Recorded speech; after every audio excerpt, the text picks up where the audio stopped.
Hi guys. Welcome to my first YouTube video. But yeah, I figured, I have a lot of downtime now that I'm working independently. So I figured I'm gonna make some YouTube videos. Why not, right? But otherwise, oh, fly. Oh jeez, there's a fly in here. So with that being said, let's get to the video. We're gonna be doing a ball fade, classic, clean, gets the job done, gets the guy looking fresh. Now I'm using a 0 open, so pretty much that means no guard, open lever, and I'm really just setting the guy for the beginning of the fade. So essentially this line in itself will tell you exactly how high or how low the fade will start. So what we're doing here is creating a curved line following his head shape. Why curved? His head shape, his parietal ridge comes up and downwards into an arc. So I'm literally just kind of following what his head naturally does to create the most flattering shape in terms of the haircut. So what we're doing now, we took the one guard, popped it into the clippers, one open to create the next guideline. And what you're gonna see is that middle line between where I did the 0 and the 1. So essentially what we're doing now is using the half guard. So a half is in between the 0 and the 1 to really just kind of take out that line. Because as we all know, the lines do not look good and we want to make this shit butter smooth. And one thing to know as we go to the back of the haircut, it's important to just kind of take some time if need be. The sides, usually what happens is that the density isn't as high, which means that the fade can be achieved a lot easier and a lot faster. But with the back, having a bit more hair and definitely more ridges, more bumps, especially around the occipital bone, you want to take some time to really kind of blend it all out. What we're doing with the 1.5 guard, that white one that you see popped in my clipper, we're really just kind of taking a bit higher after we blended in, the line below it, and we're really just now starting to blend in the sides to the top of the hair.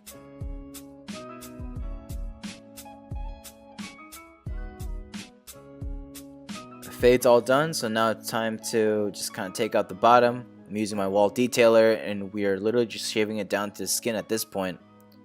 Finishing up with the wall shaver. So the main difference between the shaver and detailer is that the detailer will take it down pretty much close to the skin, but will leave a little bit of a stubble. The shaver will take it down purely to the skin to give you that extra bit of whiteness just on the bottom of the fade to really make that fade pop. When it comes to the top of the head, especially the crown area, you want to wet it down a little bit, but you also want to focus on combing it in the direction that your hair naturally grows. By doing so, you allow the hair to fall in its natural fall in itself. What we're doing here is we're taking the crown and we're using the origin point as the pivotal point. So what we're going to do is pivot around the cowlick and we're going to cut blending the sides to the top. And this is where sectioning gets kind of crucial.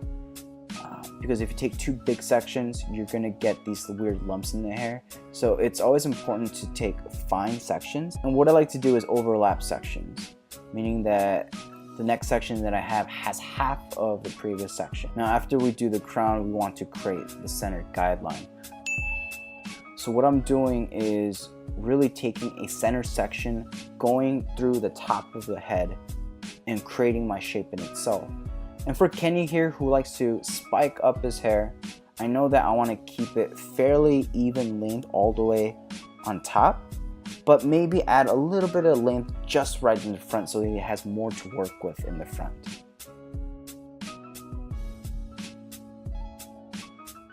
So now we're going to come back and do a T-section. So the center guideline acts as a guide of like how long or short the hair needs to be cut.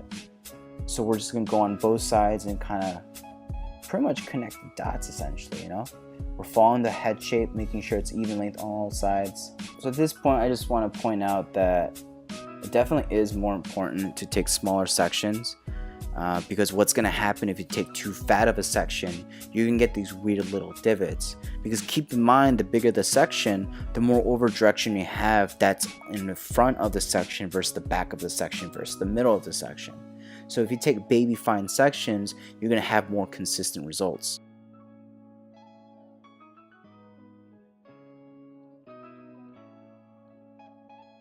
So scissors have two parts. They have a moving blade and they have a still blade. The still blade acts as a guide, acts as the vanguard, acts as the lead, showing you what you're exactly cutting off. So it creates that mental image in your head of the line that you're cutting into the hair. The moving blade is the blade that acts as the guillotine that really just chops off all the hair.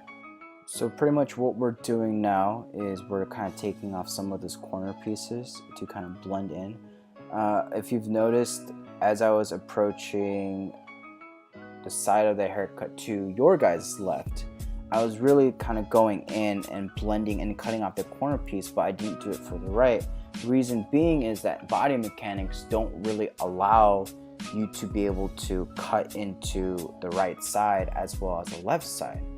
Because to your left, all I have to do is raise my elbow to really get that nice angle to cut off the corner pieces, while the right, you are forced to bring your elbow in, but you're only able to pull your elbow in so far before it becomes uncomfortable and even starts hurting a little bit. So what I like to do is I like to leave the right side alone, and then afterwards come back with a different finger angle and scissor handling to cut that corner piece out.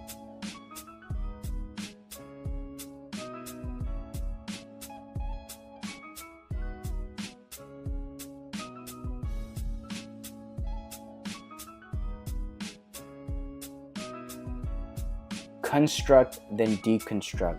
This is something I've preached over and over again, and it's still something I preach today. So the thing with straight Asian hair is that if you create lines to really create a nice consistent shape, you are going to see the lines that contribute to that shape. When it comes to hair cutting, especially straight Asian hair, you want to construct and then go back and deconstruct. And point cutting definitely helps with that. So as you can see, what I'm doing is I'm really sectioning off the hair, and I'm actually just sliding the still blade across my finger. So what that helps me do as I'm just cutting through the hair is that the still blade will rest on my finger will act as a track, and the moving blade, as I'm cutting through the hair, will just cut the hair without me worrying that I'm going to cut myself.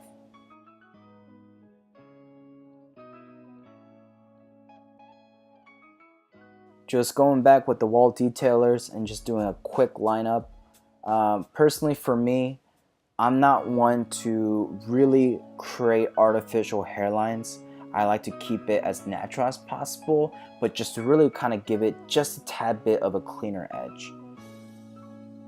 Products. I love products. I fucking love products. Products will make the hair. Hair does not naturally come out picture perfect unless you have amazing hair. So what we're doing today, we're using a Big Sexy Hair powder play. And what this powder is gonna do for you, it's gonna go and create some natural gritty texture. So one thing to keep in mind about product is that, yeah, you can put all the wax you want, but the wax is gonna have its own set of weight that comes along with it. And if you put too much, your hair is gonna be too weighed down for it to do anything. So the powder in itself, what it allows it to do is to be able to hold itself up on its own, and then the wax is used to really just kind of polish up that look. And as for the styling product, we're using the American Crew Defining Paste. One of my favorites. It does give it more of a matte finish. But also it's not too sticky. It feels like clay, kind of spreads a little bit more like a melted wax. Really love the product. One thing that I like doing for my guests, maybe it's just me, but I like using a lint roller to finish up afterwards, because I feel like, yeah, you can use a talcum powder, yeah, you can use a towel to brush them off as cleanly as possible, but a lint roller really just gets everything in terms of getting those little bristly hairs off. Because personally for me, the worst part about getting a haircut is that itchy feeling afterwards. Quick 360 of the haircut. My boy Kenny is looking super clean.